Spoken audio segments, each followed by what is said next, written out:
This is the brand new Lamzu Energon. It aims to be a speed pad with a smooth surface. So unlike other cloth pads in the speed range, such as the Raider Strider or the Zowie GTFX, it doesn't have a bumpy surface. In fact, one of the nicest things about this pad is how smooth it feels on the skin. The material they went with is a combination of nylon and lycra, which is the same material used in spandex, for example.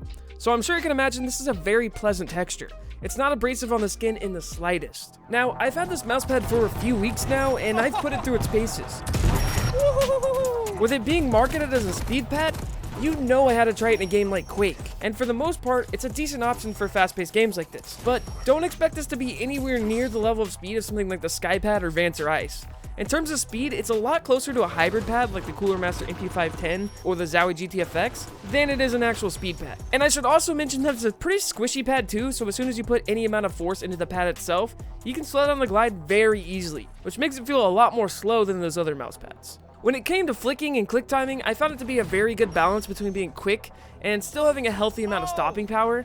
However, when it came to tracking, I felt like it was a little sluggish for a quote-unquote speed pad. And what I mean by that is, it still had a tiny hint of that tugging feeling that you get on control pads. Basically, this mouse pad is fast when making large sweeping motions, but as soon as you try to make a series of micro movements that force you to start and stop the mouse constantly, that's where you're going to begin to notice the level of static friction that I was talking about. As far as the quality of the pad itself, I don't have much to complain about it. It seems to be a very well-made pad. There is a very minor amount of fraying on the stitching on my copy. I'm not super worried about that because it is so small, but who knows how that's going to hold up over time. What I can say is that the stitching is at least consistent, and it's low profile enough to be not bothersome. The logo on the pad, on the other hand, might be bothersome to some. I never found myself wandering over to that corner of the pad, but if I did, or you think you might, just know it is raised a little bit, so it will slow down the glide. But thankfully it is small and out of the way, and it is a decently sized pad coming in at 480 by 410 millimeters, so like I said, I never had any issues personally with running into the logo. The base of the pad is a silicone material, and I've had no issues with it sliding around my desk as of yet,